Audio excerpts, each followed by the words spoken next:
नमस्कार दोस्तों, आप देख रहे हैं ए न्यूज टुडे। आज हम बात कर रहे हैं देश की उस धड़कन की जो चुप रहे तो शहर थम जाते हैं और अगर बोल पड़े तो सत्ता हिल जाती है।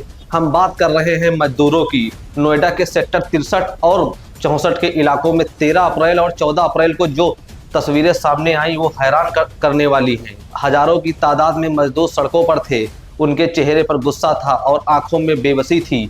आखिर क्या है इस आक्रोश की वजह?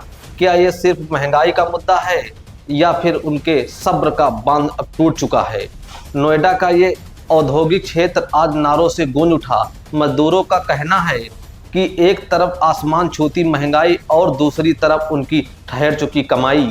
खाने के सामान से लेकर कमरे के किराए तक सब कुछ दोगुना हो चुका है, लेकिन उनकी दिहाड़ी वही की वही है। मजदूरों का साफ कहना है कि साहब 10,000 में घर कैसे चलाएं, बच्चे भूखे मर रहे हैं, महंगाई ने कमर तोड़ दी है।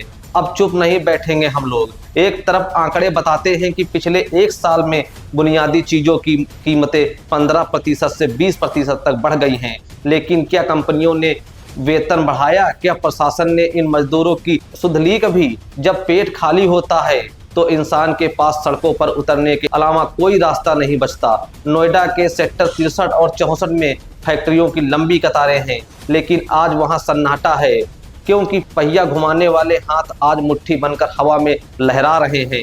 सवाल सिर्फ नोएडा का नहीं, सवाल पूरे सिस्टम का है। क्या विकास की इस ऊंची इमारतों की नींव में लंबे इन मजदूरों की आवाज दिल्ली के गलियारों तक पहुंचेगी? क्या सरकार महंगाई पर लगाम लगाएगी या फिर ये प्रदर्शन अभी और उग्र होगा? नोएडा सेक्टर 63 और 64 का तनाव कम होने के बजाय बढ़ता जा रहा था। घंटों से सड़कों पर डटे इन मजदूरों को हटाने के लिए भारी पुलिस बल तैनात कर दिया गया था। एक तरफ हजारों की भीड़ थी और दूसरी तरफ प्रशासन का सख्त पहरा था, लेकिन सवाल बड़ा ये है कि क्या डंडे के दम पर इस भूख और महंगाई के खिलाफ उठी आवाज को दबाया जा रहा है? नोएडा में दोपहर होते होते स्थिति और भी गंभीर हो गई थी और जब मजदूरों ने मुख्य हाईवे की तरफ बढ़ने की कोशिश की तो पुलिस ने उन्हें रोकने के लिए बैरिकेडिंग लगा दी। मजदूरों का साफ कहना था, हमें आश्वासन नहीं, ठोस समाधान चाहिए। और न तो कंपनियों के मालिक सामने आ रहे हैं और न ही श्रम विभाग का कोई बड़ा अधिकारी सामने आया।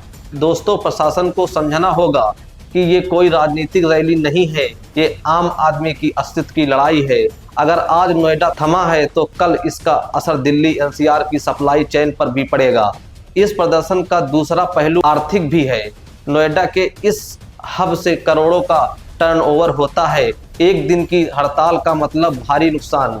लेकिन क्या इस नुकसान की जिम्मेदारी उन कंपनियों की नहीं है जो मोटा मुनाफा कमाती है लेकिन अपने कर्मचारियों को महंगाई के इस दौर में अकेला छोड़ देती हैं?